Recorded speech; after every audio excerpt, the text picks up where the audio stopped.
for me, it's if you can take somebody on that journey, if you can show somebody, I know you've been through something, I know you feel different, I know you don't think you can do this anymore.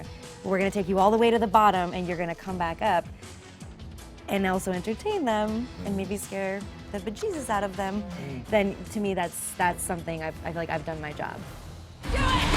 There you are.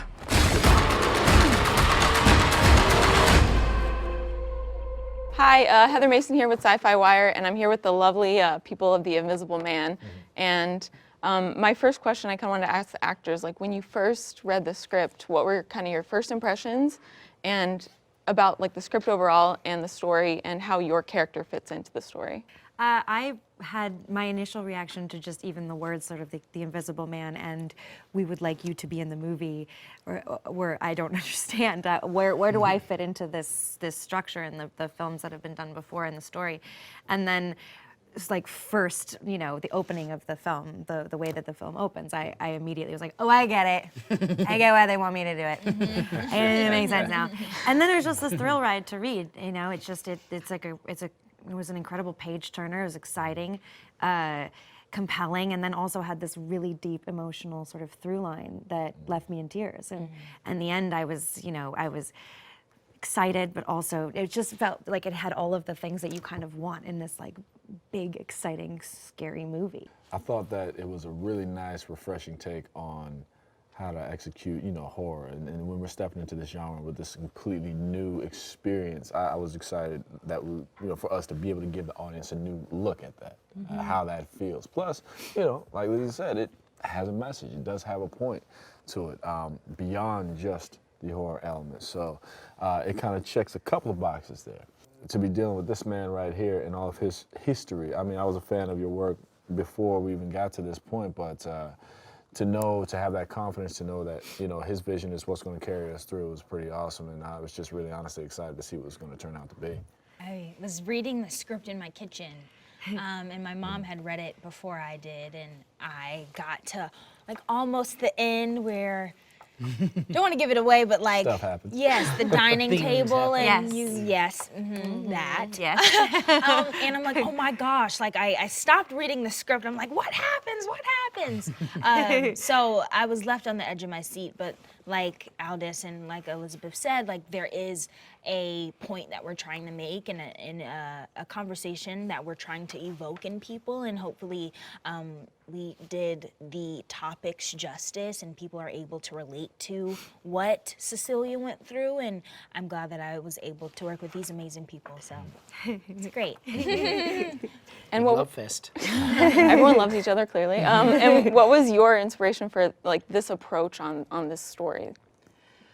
Well, it was an idea. It wasn't a film that I had the burning desire to make. Like I had just finished Upgrade and I had been bitten by the action bug. So I was like, car chases, fight scenes. You know, when you're shooting those things, they're really fun. And so I thought, well, my next film will, you know, have bigger car chases in it. And then someone suggested The Invisible Man to me, and it wasn't something I had been thinking about. But as soon as it was suggested to me, I started thinking about how I would do it, and it kind of, you know, took root in my body like a virus. I couldn't stop thinking about it. I was laying awake at night, and my whole idea was just to approach the story from the point of view of the victim. You know, traditionally the Invisible Man story, the original novel, and then the 1933 film, it's all about the scientist. He's the lead character, and he's going insane, and he's dealing with it. And I felt like that's a great story, but it's not what would make it scary for me. What would be scary would be to see the film through the eyes of the person being hunted by the Invisible Man and never knowing, is he in the room right now? Is he here? And so I just couldn't stop thinking about it, and I knew I wanted to make it really modern and grounded and see if I could make the audience accept it as a real concept, not something outlandish or fantastical, but something very real. And so I knew to accomplish that I needed actors who were just so believable and grounded and truthful. They can just make or break a film like this. On this movie, I think these guys delivered the goods. It's a a great way to have people entertained, and it's a great way where audiences don't feel like you're preaching at them. But I feel like with any storytelling, you have the option to just make a movie, or you have the option to make a movie that can be impactful and be inspirational. And I feel like that's the movie we made. It just happened to be a psychological thriller. And I think that some of the scariest things in life are the true things, you know. So to use horror to connect to something that's very real, something that's very grounded for what people are going through on a regular basis, it hits home. There's something familiar there. And you've all mentioned like the message, or kind of like the purpose of the film. What do you want to convey with the film? And is there a specific message that is different for men or women or victims or perpetrators? I mean, I feel like, kind of also piggybacking on your earlier question, the reason why we like scary movies is, the reason why I like them is I think the same thing as roller coasters. It's like that feeling of, oh, we can survive this. Life is scary and full of challenges and full of many different fears that people have. And when you ride a roller coaster and you get off and you did it, it's like you feel like you accomplished something. I feel like it's the same thing for me when I watch a scary movie. Going through that process and following that character and then surviving it in some way, hopefully. That doesn't always happen in horror films, but hopefully surviving it is like you have that sense of accomplishment. And for me, I think I wanted to bring Cecilia on a real journey that she is not the person that she used to be before she got into this relationship with Adrian. She's damaged and vulnerable and fragile, and through the journey of the film, finds a strength and gets something back that she needed. And for me, it's if you can take somebody on that journey, if you can show somebody, I know you've been through something, I know you feel different, I know you don't think you can do this anymore, but we're gonna take you all the way to the bottom and you're gonna come back up, and also entertain them and maybe scare the bejesus out of them, then to me that's something I feel like I've done my job.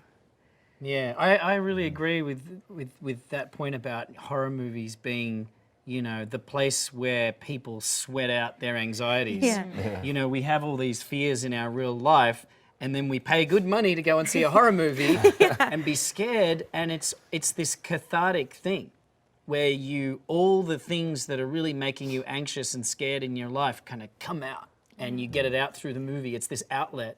And that's what I feel horror movies have always been. And then I also feel like they always reflect the anxieties of their time. So, if you go back and watch Hollywood horror films from the 50s, it's all about the communist invasion, and it's invasion of the body snatchers is really just a big metaphor for this invasion, and so each horror film in each era reflects the anxieties of that particular time. And sometimes it's unintentional, like when I did Saw in 2004, it just happened to be released when there were these torture memos coming out, and there was a lot of controversy about the US government and the CIA and what sort of tactics they were using, and the movie somehow lined up with the anxieties of the time. And so maybe this film does that as well. We're living in this moment where a lot of women are coming forward with stories and not being believed, and it seems to be this very public us against them fight. And so I think maybe this movie is infused with those anxieties. How do you feel like this movie fits kind of in the horror landscape that we've seen lately? There's all kinds of, with like Get Out and Us and all these different different types of horror movies. How do you feel like this one kind of fits in that landscape? I don't know. I mean, where it fits is up to the audience to decide. You can have so much control over a movie. You can write the script the way you want to. You can pick the costumes and choose actors and have all this control. And the second you finish it, it's completely out of your control. It's like a dove that you just released from a cage. Bye now. And then the world decides what they think of it. So I'm just always hopeful. My hope is with this movie is that it sits in the progression of horror. I think horror went through a long period where it was critically disdained. Especially, in the 80s, in the VHS era, it was kind of this, bad word. And then it's been clawing its way back to respectability with films like Get Out and Hereditary and A Quiet Place and Us. And so if I was to hope for one thing, I would hope that this continues the progression of serious horror with integrity that is entertaining, but also raises the bar for the genre and, you know, inspires other filmmakers to keep doing stuff like this. Going back a little bit to what you said earlier about your kind of like anxieties and things coming out, watching these films, did anybody have any kind of personal revelations or like things that you maybe realized during the filming of the movie? Of this. About your own fears. I realized that I'm fearless. Yeah, exactly. That's what happened. I was saying earlier, I realized how hard it is to just act scared Yeah. all the time, and the amount of breathing that one has to do in a horror film. I have a whole a gigantic new respect, you know, for so many people that have like had to act scared. Yeah, that act scared is not easy. You know, it really isn't, and to make it real and to also like show the progression. It's like, all right, so you're scared. Okay, well, how are you going to be scared 50 pages from now when something really scary happens? You know, and like tracking that is It's levels to it. Yeah. So do you look back complicated. now at some of the so-called scream queens like Jamie Lee Curtis and like, wow, she was scared for the entire movie in Halloween. She's like 19 years old or something, and she's terrified for the entire movie. Got some strong lungs. She's got, like, there's a so lot much of she's the like, best. lung power there. It's a lot of like, I mean, or like in The Shining, you know what I mean? Where it's just my like God. levels and levels and levels of By the way, complete freak out. I get exhausted just watching Shelley Duvall. Like, she is really putting like the, herself like- through the ringer. It's just like, it's physically difficult. I do have a whole new respect for that. I learned that. That's perfect. It sounds like a great note to end on. Cool. Awesome. Thanks so much, you guys, for talking to us. The Invisible Man is in theaters February 28th.